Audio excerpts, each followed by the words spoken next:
As Brumas de Avalon, Livro 2, A Grande Rainha, Capítulo 11. Igraine foi enterrada ao meio-dia, depois de um serviço religioso solene. Gwenfar ficou ao lado do túmulo, as lágrimas correndo pelo rosto, enquanto o corpo, envolto numa mortalha, era abaixado na cova. Na verdade, porém, não conseguia sentir realmente pesar pela morte da sogra. Toda a vida dela foi uma mentira. Ela não era uma cristã autêntica. Se aquilo em que acreditavam era verdade, então Igraine estaria agora queimando no inferno. E isso lhe era intolerável, principalmente quando pensava em toda a bondade que a sogra tivera para com ela. Os olhos de Gwenfar ardiam, de falta de sono e com as lágrimas. O céu pesado era um eco de seus receios vagos. Parecia que a chuva desabaria a qualquer momento sobre eles. Lá dentro do convento, sentia-se segura, mas logo teria de deixar esta segurança e viajar dias e dias pelas altas charnecas, com a ameaça sombria daqueles céus abertos por toda a parte pairando sobre sua cabeça e sobre seu filho. Tremendo, Gwenfar cruzou as mãos sobre a barriga, como num desejo inútil de proteger o ser que ali se abrigava contra as ameaças do céu. Por que estou sempre com medo?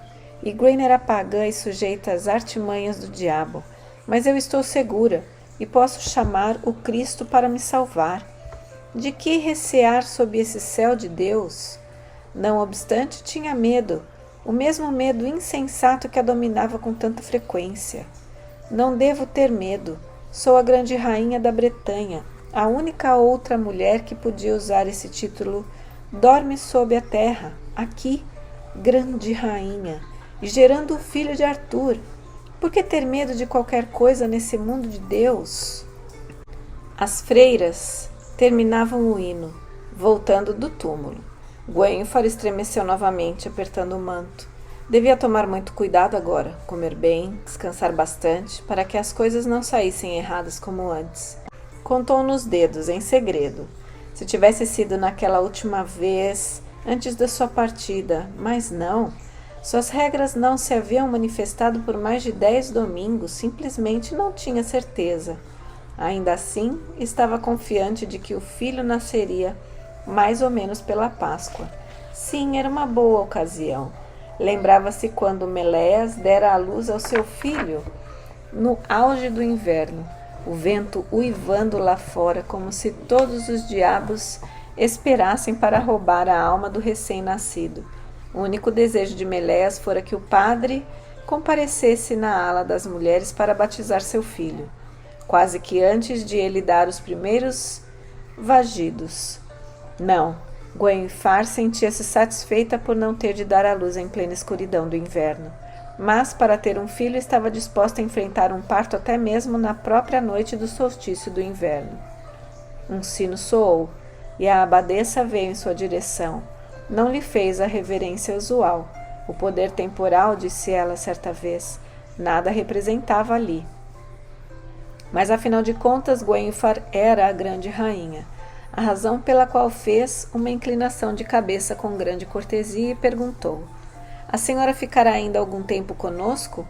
Nós nos sentiríamos muito honradas se demorasse. Ah, se eu pudesse ficar! É tão calmo aqui, mas respondeu com visível pena: não posso. Devo voltar para Caerleon. Não podia retardar o anúncio das boas notícias a Arthur, a notícia de seu filho. O grande rei deve ser informado da morte de sua mãe. Depois, sabendo o que a outra desejava ouvir, acrescentou rapidamente: pode estar certa de que eu lhe contarei como a trataram bem aqui. Ela teve tudo o que poderia ter desejado nos últimos dias de sua vida.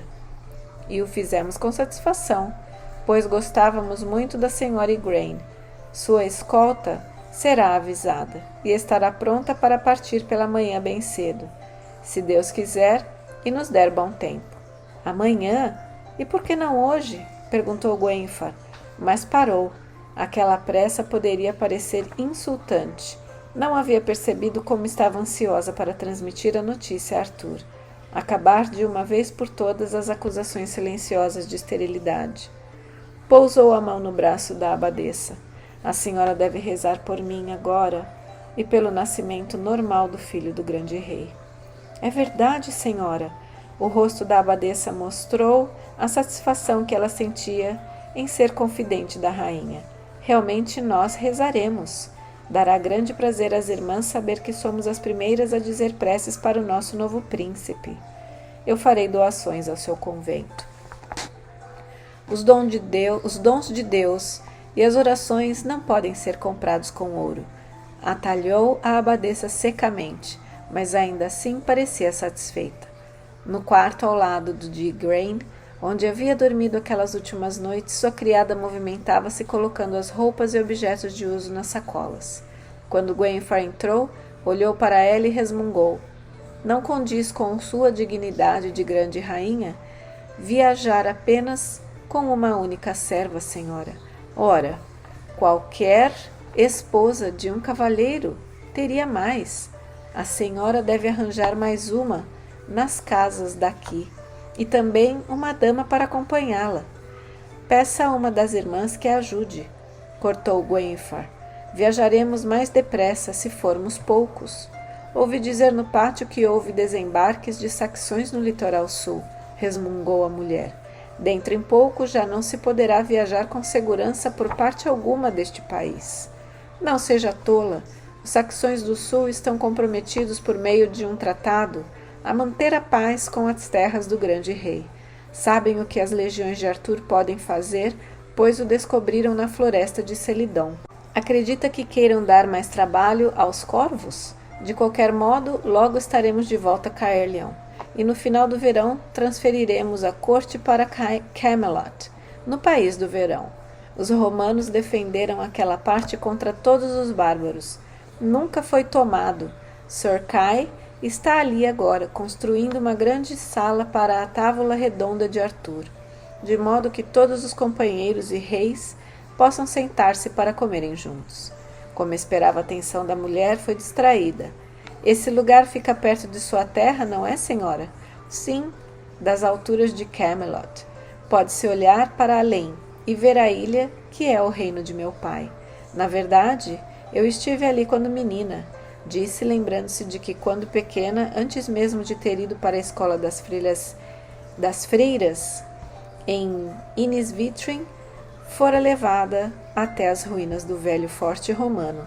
Pouca coisa havia ali então, apesar da velha muralha, e o padre aproveitara-se disso para um sermão sobre a transitoriedade das glórias humanas. Naquela noite, sonhou que estava num lugar alto em Camelot, mas a cerração envolvia tudo, e a ilha parecia flutuar num mar de nuvens. Mais além, podia ver o alto da montanha Thor em Innisvitrin, coroada com as pedras circulares, embora soubesse que haviam sido derrubadas pelos padres há 100 anos, e por uma das artimanhas da visão, parecia que Morgana estava no Thor, e ria, e zombava dela. Usava uma coroa de junco simples, e ao mesmo tempo Morgana estava ao seu lado em Camelot, e ambas olhavam lá para baixo, para todo o país do verão, até a Ilha dos Padres, vendo a sua própria terra, onde seu pai Leodogans era rei, e a Ilha do Dragão envolta na bruma. Mas Morgana usava roupas estranhas, e uma coroa dupla, alta, e Gwenfar não a via propriamente, mas sabia que ela estava ali, e disse, eu sou Morgana das Fadas, e dou-lhe todos esses reinos como grande rainha, se você se ajoelhar e me adorar. Gwenfar acordou sobressaltada, a gargalhada de Morgana ainda em seus ouvidos. O quarto estava silencioso e solitário, exceto pelo ressonar pesado de sua serva, deitada no chão. Fez o sinal da cruz e deitou-se para dormir novamente, mas ao adormecer teve a impressão de estar olhando para as águas claras e enluaradas de um poço, e em um lugar de seu rosto, era o rosto pálido de Morgana que se refletia ali, coroado com os juncos, como algumas das bonecas da colheita que os camponeses faziam, e muito, muito distante. Gwenfar teve de sentar-se novamente e fazer o sinal da cruz, antes de conseguir acalmar-se e adormecer. Pareceu-lhe que a despertavam cedo demais, mas havia insistido em que a chamassem as primeiras luzes do amanhecer. Ouviu a chuva batendo no telhado ao vestir-se à luz dos lampiões, mas se esperassem a chuva passar naquele clima, poderiam ficar ali por um ano. Sentia-se tonta e sonolenta, mas agora sabia haver bons motivos para isso, e acariciou disfarçadamente a barriga ainda lisa, como para assegurar-se de que era real. Não tinha vontade de comer, mas engoliu um pouco de pão e carnes frias como devia. Tinha uma longa viagem pela frente. E se não lhe importava viajar com a chuva, era pelo menos possível que os saxões ou os assaltantes ficassem em casa. Estava amarrando o capuz de seu manto mais quente, quando a abadesa entrou. Depois de algumas palavras formais de agradecimento pelos ricos presentes oferecidos por Gwenfar em seu nome e no de Igraine, a religiosa mencionou a verdadeira razão daquela visita de despedida. Quem reina hoje na Cornualha, senhora? Ora, não tenho certeza, respondeu procurando lembrar-se. Sei que o grande rei deu tinta-gel a Igraine quando de seu casamento, para que tivesse um lugar seu, e creio que depois dela a senhora Morgana, filha de Igraine, com o duque de Gorlois. Não sei nem mesmo quem está ali agora, como castelão. Eu também não, disse a abadesa. Algum servo ou cavaleiro da senhora Igraine, creio. É por isso que lhe vim falar, senhora. O castelo Tintagel é valioso e deve ser ocupado, pois do contrário haverá guerra também por aqui. Se a senhora Morgana casar-se e vier morar aqui, tudo estará bem, creio. Não a conheço, mas sendo filha de Igraine, penso que também será uma boa mulher e uma boa cristã. Pois pensei errado, Gwenfar julgou ouvir a risada zombeteira do sonho, mas não falaria mal da irmã de Arthur na frente de uma estranha. Transmita minhas palavras ao rei Arthur, senhora. Alguém deve vir morar em Tintagel. Ouvi boatos que circularam quando Gorlois morreu, de que havia um filho bastardo, e alguns outros parentes que podem querer lutar para retomar outra vez essas terras. Enquanto Igraine vivia aqui, todos sabiam que o lugar era domínio de Arthur, mas agora seria bom que o grande rei mandasse para cá um dos seus melhores cavaleiros casados, talvez com a senhora Morgana. Direi a Arthur, respondeu Gwenfar, e enquanto saía ficou pensando nisso. Pouco entendia dos assuntos de estado, mas sabia que havia surgido um caso antes de Uther conquistasse a coroa, e isso havia acontecido novamente, quando ele morreu sem deixar herdeiro. Pensou que algo semelhante poderia acontecer se a Cornualha ficasse sem um governante que impusesse o respeito às leis. Morgana era rainha da Cornualha e devia vir reinar ali. Lembrou-se então de que Arthur dissera certa vez de que seu melhor amigo deveria casar-se com sua irmã. Como Lancelot não era rico e não tinha terras, seria acertado que os dois viessem reinar na Cornualha. E agora que devo estar grávida do filho de Arthur, o melhor seria afastar Lancelot da corte, para que eu não tivesse que olhar nunca mais para o seu rosto e pensar aquelas coisas que nenhuma mulher casada e nenhuma boa cristã deve imaginar. Mesmo assim, não podia suportar a ideia de vê-lo casado com Morgana. Teria havido alguma vez na face da terra uma mulher tão má quanto ela? Viajava com o rosto envolto no manto, sem ouvir as conversas dos cavaleiros que compunham sua escolta. Mas, depois de algum tempo, percebeu que estavam atravessando uma aldeia incendiada. Um dos cavaleiros pediu permissão para pararem um pouco e foi procurar sobreviventes, mas voltou com um ar desolado. Saxões, informou para os outros e calou-se imediatamente ao ver que a rainha estava ouvindo. Não tenha medo, senhora, eles se foram, mas devemos ir o mais depressa possível para comunicar isso a Arthur. Se lhe dermos um cavalo mais rápido, poderia acompanhar-nos? Gwenfar sentiu a garganta contrair-se. Havia acabado de subir, deixando lá embaixo um dos vales profundos e o céu se arqueava sobre suas cabeças. enorme e aberto, cheio de ameaças. Sentiu aquilo que os bichos pequenos devem sentir no meio do mato, quando a sombra do gavião passa sobre eles. Disse a sua voz soou fina e trêmula como a de uma menininha. Não posso ir mais depressa agora. Estou com o filho do grande rei e não ouso colocá-lo em risco. Mais uma vez teve a impressão de que o cavaleiro era Griflet, marido de sua dama Meleas.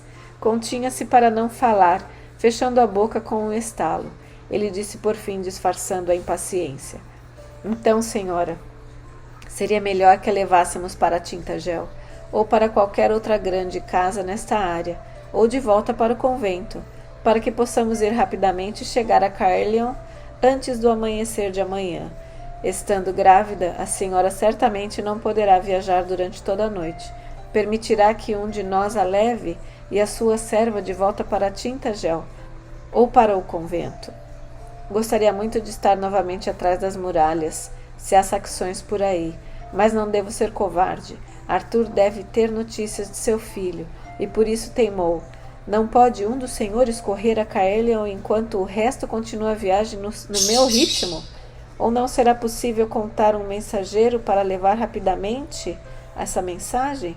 Griflet dava a impressão de que iria praguejar.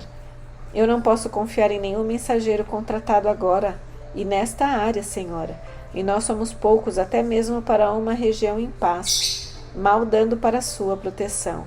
Bem, tudo será como tem de ser, e sem dúvida os homens de Arthur já devem ter recebido a notícia.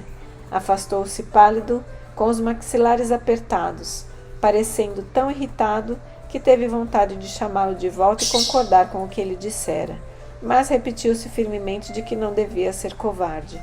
Agora trazia no ventre o rebento real. Devia comportar-se como uma rainha e continuar com coragem. E se eu estivesse em Tintagel e a região se enchesse de saxões, teria de ficar ali até o fim da guerra, quando a paz voltasse à área, e isso poderia demorar. E se Arthur não souber que eu estou grávida, poderia deixar-me ali para sempre, porque levaria uma rainha estéril para o seu novo palácio em Camelot. É bem provável que ouvisse os conselhos do velho druida que me odeia, Taliesin, seu avô, para trocar-me por uma mulher que lhe pudesse dar um filho a cada 10 luas, aproximadamente. Mas tudo estará bem quando Arthur souber. O vento gelado parecia varrer as altas charnecas e penetrar-lhe os ossos. Depois de algum tempo pediu que parassem novamente e preparassem a liteira para viajar nela. Os movimentos do cavalo a estavam sacudindo muito. Griflet parecia irritado e por um momento achou que ela iria praguejar, esquecendo-se da cortesia, mas o rapaz deu as ordens e Gwenfar acomodou-se contente, lá dentro, satisfeita do passo lento e das cortinas que deixavam lá fora o céu ameaçador. Antes do anoitecer, a chuva parou por algum tempo. O sol saiu baixo e já desaparecendo sobre a charneca desolada. Vamos armar as tendas aqui, comunicou Griflet. Na charneca, pelo menos podemos ver a distância. Amanhã devemos chegar à velha estrada romana, e então poderemos viajar mais depressa. E de repente baixou a voz e disse aos outros cavaleiros alguma coisa que Gwenfar não pôde ouvir, mas a fez sentir medo, sabendo de sua irritação com a marcha vagarosa em que iam, mas todos sabiam que uma mulher grávida corria o risco de abortar se andasse a galope. E já por 2 vezes ela abortara o filho. Será que queriam também desta vez ela perdesse o herdeiro de Arthur? Dormiu mal, sobre o chão duro, o manto e os cobertores úmidos, o corpo doendo por ter montado, mas, depois de algum tempo, conseguiu adormecer, apesar da chuva que pingava dentro da tenda. E mais tarde foi despertada pelo barulho dos cavaleiros e pela voz de Griflet, dando gritos ásperos e roucos. — Quem vem lá? Pare! — É Griflet? Conheço sua voz, respondeu alguém no escuro. — É Gawain, e estou à procura de vocês. A rainha está aí? Gwenfar envolveu-se com o manto, e mesmo em camisola de dormir saiu da tenda. — É você, primo? O que faz aqui? Esperava encontrá-la ainda no convento, disse Gawain, desmontando. Atrás dele, na escuridão, havia outras formas. 4 ou 5 dos homens de Arthur, embora Gwenfar não lhes distinguisse o rosto. Como está aqui, senhora? Suponho que a rainha Igraine tenha deixado esta vida. Ela morreu a noite passada, respondeu, e Gawain suspirou. Bem, é a vontade de Deus, mas a terra está em armas. Senhora, como está aqui e tão adiantada na viagem, creio que deve prosseguir para Caerleon. Se ainda estivesse no convento, eu tinha ordens de escoltá-la, junto com as irmãs que desejassem proteção até o castelo de Tintagel, e pedir que ficasse ali até haver maior segurança na região. E agora, pode poupar-se de fazer a viagem, comentou Gwenfar irritada, mas Gawain sacudiu negativamente a cabeça. Como a minha mensagem é inútil, e como suponho que as irmãs queiram ficar mesmo no convento, devo seguir para Tintagel, para convocar todos os homens fiéis a Arthur. Os saxões estão se concentrando perto da costa, com mais de 100 navios. Os faróis mandaram sinais. A legião está em Caerleon, e todos os homens se estão preparando. Quando a notícia chegou ao reino de Lot, eu fui apressar-me imediatamente a Arthur, que me mandou a Tintagel para levar a mensagem. Respirou. Nestes dias, o próprio Merlin não é mais mensageiro do que eu. Eu sugeri à rainha que ela devia ficar em Tintagel, mas agora é muito tarde para voltar, reclamou Griflet. E com os exércitos na estrada, Gawain, talvez você devesse escoltar a rainha de volta a Tintagel. Não, foi a resposta clara. Devo voltar agora. Não tenho medo de viajar para onde devo. Se tinha que enfrentar novamente a guerra, Arthur ficaria ainda mais satisfeito com as boas notícias que Gwenfar lhe levava. Gawain já havia sacudido a cabeça com impaciência.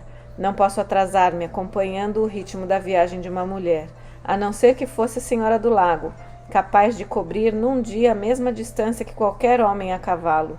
E a rainha é um mau cavaleiro. Não quero irritá-la. Ninguém espera que a senhora monte como um homem, mas não posso atrasar-me. E a rainha está grávida e tem de viajar ainda mais devagar, acrescentou Griflet com igual impaciência. Não poderia mandar alguns de seus cavaleiros mais lentos escoltá-la? Gawain, enquanto eu seguia com você para Tintagel. Sem dúvida você quer estar no meio da ação, respondeu ele com um sorriso. Mas, Griflet, esta missão é sua e ninguém o inveja. Pode dar-me um copo de vinho e um pouco de pão? Viajarei durante toda a noite, para chegar a Tintagel ao amanhecer. Tenho uma mensagem para Marcos, que é o duque da guerra da Cornualha, e que deve trazer os seus cavaleiros. Esta pode ser a grande batalha prevista por Taliesin, na qual pereceremos ou expulsaremos os saxões definitivamente. Mas todos os homens devem vir lutar ao lado de Arthur. Até mesmo algumas das tropas do tratado ficarão agora com Arthur, juntou Griflet. Continue, se tem de continuar, e Deus vá com vocês. Abraçaram-se. Voltaremos a encontrar-nos quando Deus o quiser, amigo. Gawain fez uma vênia para Gwenfar, que lhe estendeu a mão e perguntou. Um momento. Minha parenta Morgause está bem? Como sempre, senhora. E minha cunhada Morgana? Está segura na corte de Morgause, então? Gawain pareceu surpreender-se. Morgana? Não, senhora. Não vejo minha prima Morgana há muitos anos. Certamente ela não esteve em visita ao reino de Lot, pois minha mãe me teria contado. Respondeu cortês, apesar de sua impaciência. Agora devo partir. Deus o acompanhe, disse ela, e ficou ouvindo o tropel dos cavalos que afastavam-se na noite. Falta tão pouco agora para o amanhecer que não creio haver razão para dormirmos novamente. Não será melhor levantar acampamento e prosseguir para Caerleon? Griflet pareceu satisfeito. Sim, pouco se poderia dormir com esta chuva. E se está disposta, senhora, alegro-me em retornarmos à marcha. Só Deus sabe o que teremos de enfrentar antes de chegarmos a Caerleon. Quando o sol se ergueu sobre a charneca, era como se estivessem atravessado um país já silenciado pela guerra. Era a época em que os camponeses deviam estar nos campos, mas, embora passassem por várias propriedades isoladas nos morros, Não se viam animais pastando, nenhum cão latiu, nem nenhuma criança correu para vê-los, e mesmo ao longo da estrada romana não encontraram um único viajante. Tremendo, Gwenfar compreendeu que já se haviam espalhado as notícias de guerra, e os que não podiam participar dela haviam se escondido atrás das portas fechadas para escaparem de ambos os exércitos. Haverá perigo para meu filho viajar a essa velocidade? Mas agora parecia tratar-se da escolha de um mal menor. Colocá-lo em risco e ao filho de Arthur, com a marcha forçada ou retardar-se pela estrada e cair talvez nas mãos dos exércitos saxões. Gwenfar resolveu não dar mais motivo de queixa a Griflet por atrasar a viagem, mas enquanto cavalgava, não querendo refugiar-se na liteira para não ser acusada de retardar a viagem, parecia-lhe que o medo pairava à sua volta, por todo o lado. O poente já se aproximava, depois de um dia longo, quando avistaram a torre de vigia construída por Uther em Caerleon.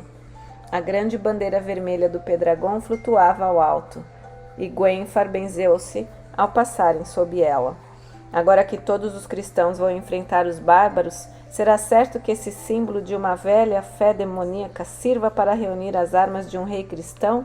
Mencionara o fato certa vez a Arthur, e este respondeu que jurara ao seu povo governá-lo como o grande dragão, tanto aos cristãos como aos não cristãos, e sem favoritismos. Riu e mostrou-lhe os braços tatuados com as serpentes bárbaras. Ele sentia repulsa por aquelas serpentes, símbolos que nenhum cristão devia trazer, mas o rei fora inflexível. Trago-as como testemunho de que fui feito rei quando ocupei o lugar de Uther nesta terra. Não falemos mais disso, minha senhora. E nada do que Gwenfar disse pôde levá-la a discutir o assunto, ou a ouvir o que um padre poderia ter a dizer a respeito. O ofício do padre é um, e do rei é outro. Eu gostaria que você partilhasse tudo comigo, mas como não deseja ocupar-se disso, não posso falar do assunto com você. E quanto aos padres, não é da conta deles. Deixe de pensar nisso, eu lhe ordeno. Sua voz era firme, mas não irritada. Ela baixou a cabeça e não disse mais nada, mas agora, ao passar sob a bandeira do Pendragon, tremia. Se nosso filho vai governar numa terra cristã, deve uma bandeira druida tremular sobre o castelo de seu pai?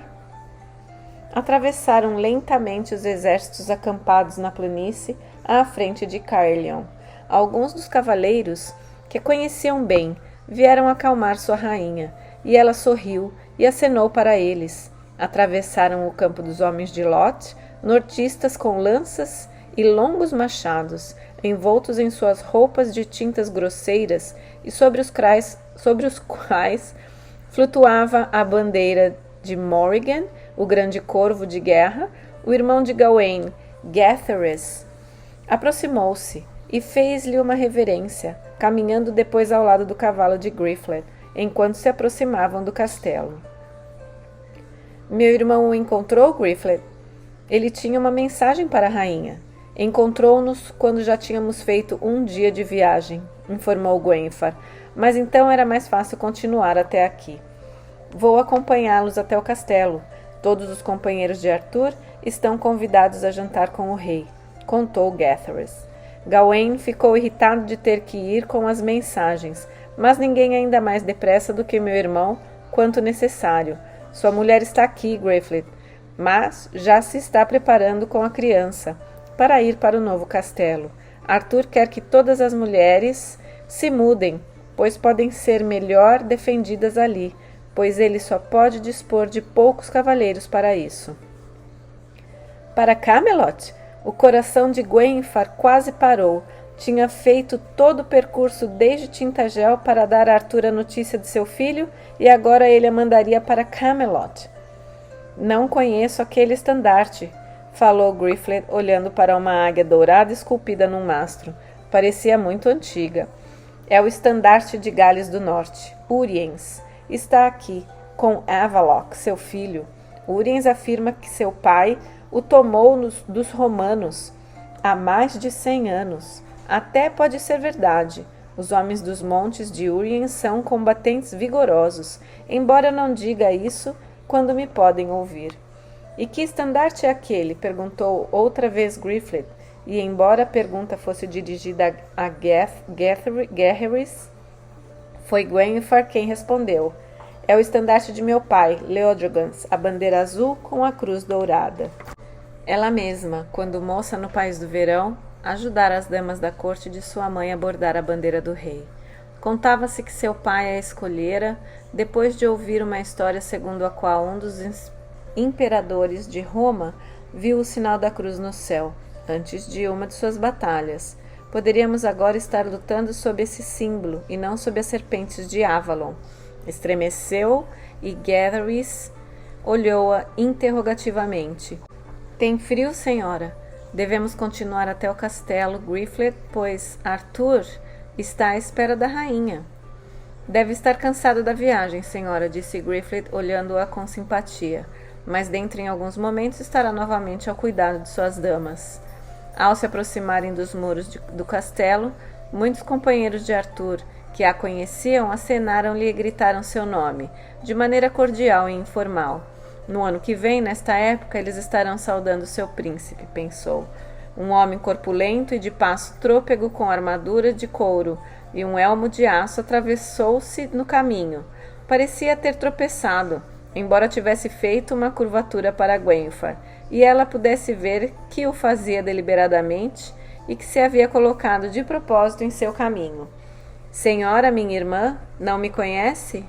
Gwenhwyfar franziu a testa, olhando, e só depois de um momento o reconheceu. É você, Melegrant. Vim lutar ao lado do nosso pai e de seu marido, minha irmã. Eu não sabia que seu pai tinha um filho, disse Griflet com um sorriso cordial, mas todos são bem-vindos para lutar sob a bandeira de Arthur. Talvez você possa dar uma palavra a meu respeito com seu marido, o rei, minha irmã, pediu Melegrant. Olhando-o, Gwenhwyfar sentiu uma leve repulsa. Era um homem enorme, quase um gigante, e como tantos homens grandes parecia mal formado, como se um lado do corpo fosse maior do que o outro. Um olho era sem dúvida maior do que o outro, e era vesgo. Tentando ser justa, Gwenhwyfar refletiu que a deformidade não era culpa sua, e que realmente nada tinha contra ele.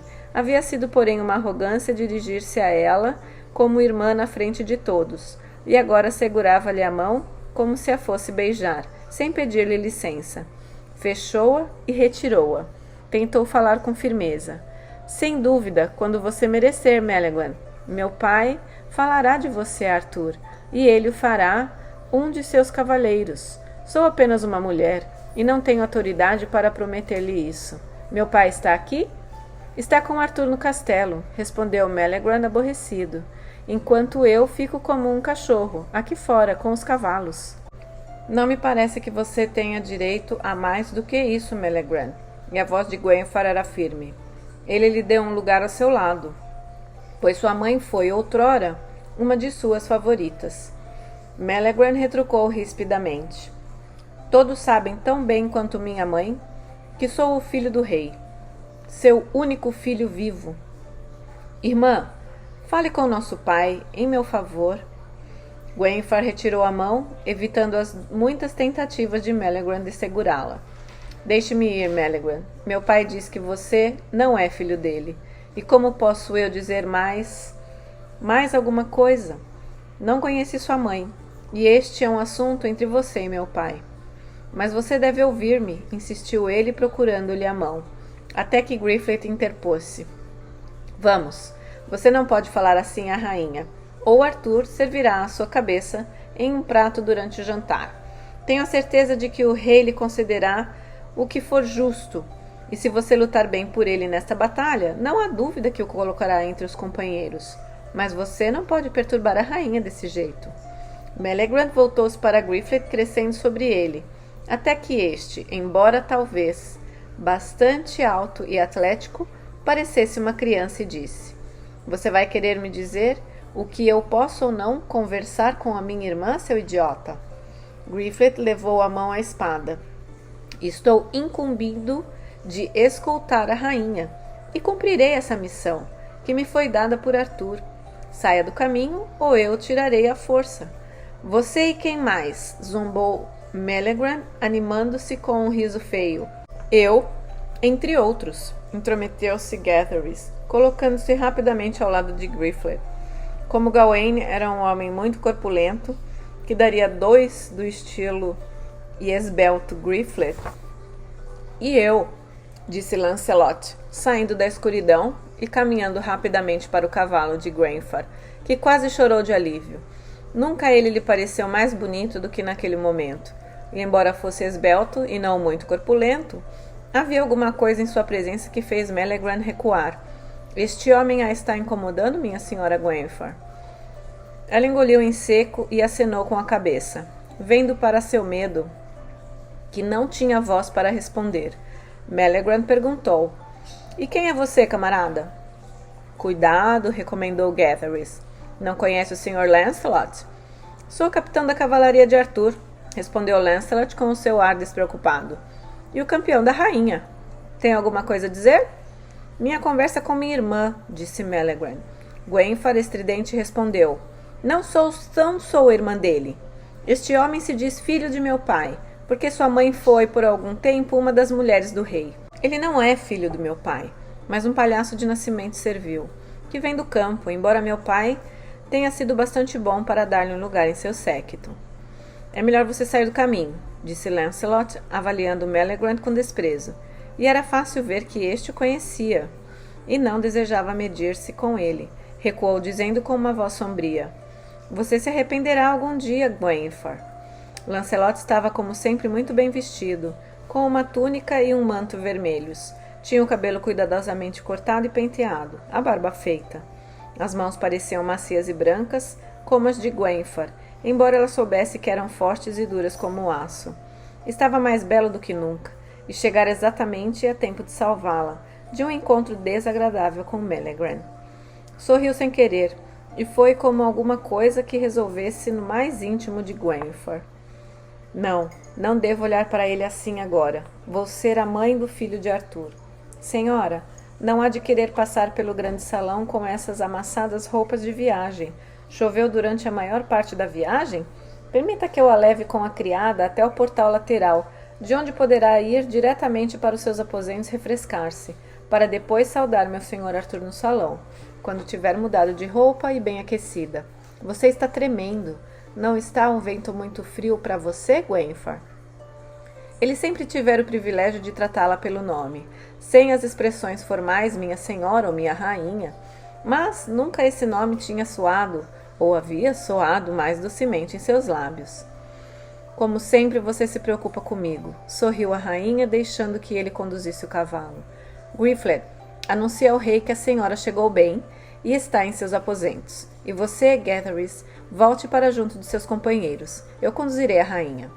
Junto à porta, ajudou-a a desmontar, e ela sentiu o contato de suas mãos. Baixou os olhos sem querer olhá-lo. O grande salão está cheio dos companheiros de Arthur, informou Lancelot, em grande confusão.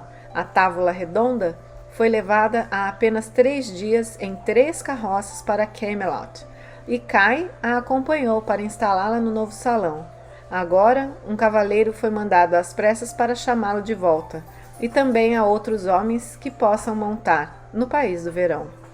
Ela levantou para Lancelot o olhar atemorizado.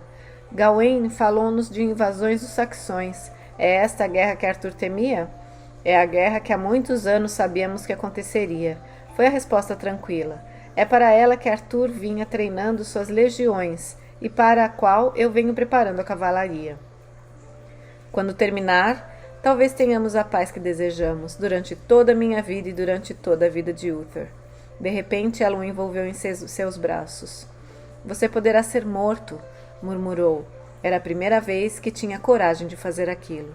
Ficou agarrada nele, o rosto encostado em seu ombro enquanto Lancelot a envolvia em seus braços. Mesmo em meio ao medo, ela sentia a doçura de ser abraçada por ele. Todos sabíamos que isso aconteceria algum dia, minha querida, e sua voz tremeu. Tivemos a sorte de dispor de vários anos para nos prepararmos, e de ter Arthur como chefe. Acho que nem mesmo você sabe o grande comandante que ele é, e como todos nós o adoramos. É jovem, mas é o maior dos grandes reis que tivemos desde muitos antes da chegada dos romanos, com Arthur à nossa frente. É certo de que expulsaremos os saxões daqui. E, quanto ao resto, será como Deus quiser, Gwenfar. Afagou-lhe os ombros suavemente, dizendo: Pobre menina, está tão cansada, deixe-me conduzi-la até as suas damas. Mas Gwenfar sentia as mãos dele tremerem, e de repente teve vergonha de ter se lançado aos seus braços como se fosse uma daquelas mulheres que acompanham os soldados. Em seus aposentos, tudo era confusão. Meléas colocava as roupas em caixas. Elaine supervisionava as servas e abraçou-a, exclamando: Prima! Estávamos tão preocupadas com você em viagem.